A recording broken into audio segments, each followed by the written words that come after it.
Сейчас. Бородино. Скажи-ка, дядя Витя даром, Москва спаленная пожаром, француза дана. Ведь были схватки боевые? Да, говорят, еще какие. Недаром помнит вся Россия про день Бородино. Да, были люди в наше время, не то что нынешнее племя, богатыри не вы. Плохая им досталась доля, немногие вернулись в поле.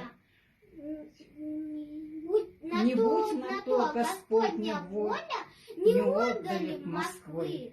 Мы долго молча отступали, досадно было, боя ждали. Ворчали старики. Лист- Что ж, мы на зимние квартиры не смеют, что ли, командиры, взорвать чужие мундиры, а русские штыки. И вот нашли большое поле, есть где разгуляться на воле.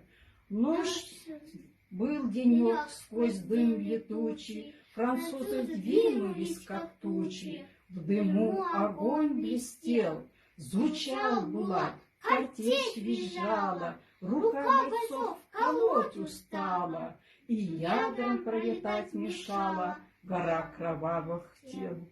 Изведан враг в тот день немало, что значит русский бой удалый, наш рукопашный бой.